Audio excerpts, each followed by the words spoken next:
សេចក្តីប្រកាសព័ត៌មានរបស់ក្រសួងសុខាភិបាលស្តីពីការបង្កើនការការពារខ្លួនពីការឆ្លងវីរុស COVID-19 ក្រសួងសុខាភិបាលនៃព្រះរាជាណាចក្រកម្ពុជា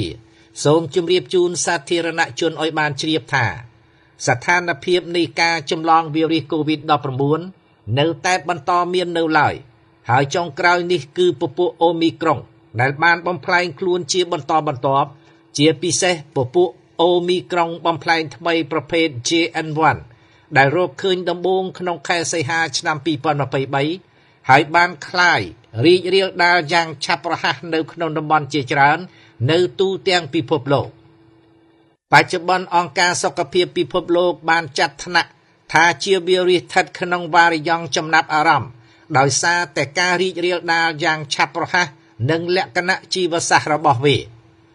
ត្រឹមពាក់កណ្ដាលខែមីនាឆ្នាំ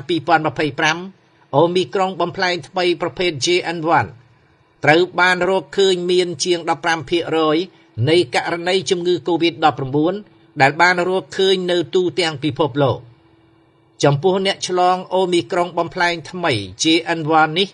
គឺមានរោគសញ្ញាមិនខុសប្លែកពីគ្នាពីប្រភេទ COVID-19 ជំនាន់មុននោះទេ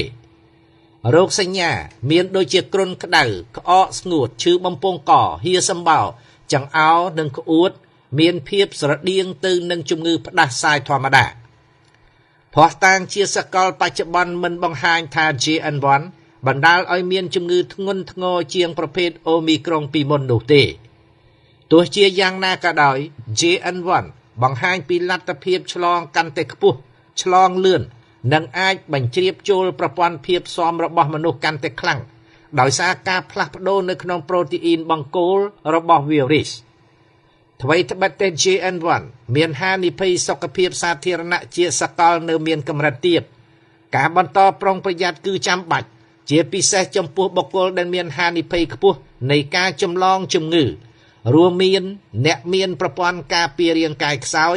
ជំងឺរ៉ាំរ៉ៃប្រចាំកាយទឹកនោមផ្អែមលើសឈាមជនចាស់ជរាស្ត្រីមានផ្ទៃពោះជាដើមទន្ទឹមនឹងនោះនៅក្នុងប្រទេសកម្ពុជាយើងនាប៉ុន្មានខែចុងក្រោយនេះការចម្លងវីរុស COVID-19 នៅតែបន្តកើតមាននៅឡើយដែលតម្រូវឲ្យបងប្អូនប្រជាពលរដ្ឋទាំងអស់ត្រូវបន្តការយកចិត្តទុកដាក់ការពារខ្លួនឲ្យបានហ្មត់ចត់ជាប់ជានិច្ចជាពិសេសនារដូវវស្សាខាងមុខនេះអាស្រ័យហេតុនេះក្រសួងសុខាភិបាលនៃព្រះរាជាណាចក្រកម្ពុជា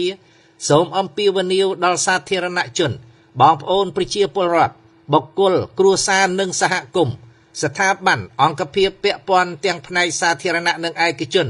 អាជ្ញាធរមូលដ្ឋានគ្រប់លំដាប់ថ្នាក់បន្តពួតដៃរួមគ្នាក្នុងការការពារសុខភាពរបស់ខ្លួននិងទីកន្លែងធ្វើការរបស់ខ្លួនដោយមានការប្រុងប្រយ័ត្នខ្ពស់និងមានភាពទទួលខុសត្រូវបន្តអនុវត្តនៅវិធានការសុខាភិបាលឲ្យបានខ្ជាប់ខ្ជួននិងគ្រប់គ្នាក្នុងនោះពាក់ព័ន្ធនឹងការការពារនិងការចាក់វ៉ាក់សាំង COVID-19 នៅដូសជំរុញបន្ថែមទៀត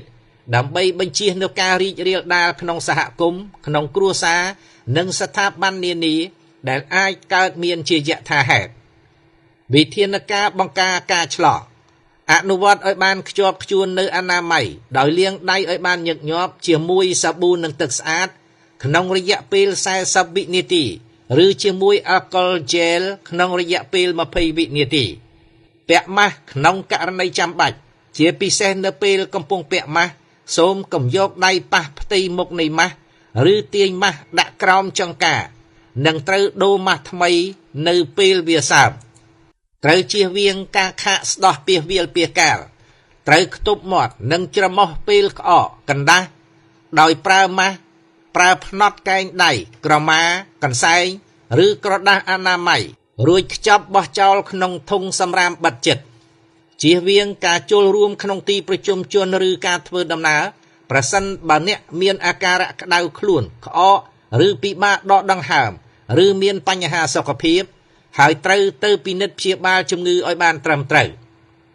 រក្សាគម្លាតសុវត្ថិភាពពេលនៅក្បែរបុគ្គលដែលមានរោគសញ្ញាដូចជាផ្ដាសាយបុគ្គលម្នាក់ត្រូវបន្តទៅទទួលការចាក់វ៉ាក់សាំង COVID-19 បន្ថែមដើម្បីពង្រឹងកងការពារខ្លួននិងពង្រឹងភាពស៊ាំសហគមន៍ ដើម្បីបន្តជៀសផុតពីគ្រោះមហន្តរាយសុខភាពសាធារណៈនិងបន្តនិរន្តរភាពនៃការរស់នៅធម្មតាក្នុងគន្លងប្រក្រតីភាពថ្មីប្រសិនបើមានរោគសញ្ញាគ្រុនក្តៅក្អកឈឺក្បាលហូរសម្បោរត្រូវស្វែងរកការពិគ្រោះយោបល់នៅមណ្ឌលសុខភាពឬមន្ទីរពេទ្យរដ្ឋឬទំនាក់ទំនងមកលេខ115និងត្រូវពាក់ម៉ាស់ដើម្បីបង្ការការឆ្លងទៅអ្នកដទៃក្រសួងសុខាភិបាលនឹងបន្តធ្វើការជូនដំណឹងអំពីព័ត៌មានទាក់ទងនឹងបញ្ហាសុខភាពសាធារណៈតាមបណ្ដាញសង្គមផ្លូវការរបស់ក្រសួងសុខាភិបាលក៏ដូចជាទំព័រ Facebook ផ្លូវការរបស់នាយកដ្ឋានប្រយុទ្ធនឹងជំងឺឆ្លងនិងគេហទំព័រ www.cdcmoa.gov.kh សម្រាប់ព័ត៌មានបន្ថែមសូមទាក់ទងលេខទូរស័ព្ទទាន់ហេតុការណ៍របស់ក្រសួងសុខាភិបាលលេខ115ដោយឥតគិតថ្លៃថ្ងៃច័ន្ទ100ខែពិសាឆ្នាំម្សាញ់ស័កស័កពុទ្ធសករាជ2569រាជធានីភ្នំពេញថ្ងៃទី12ខែឧសភាឆ្នាំ2025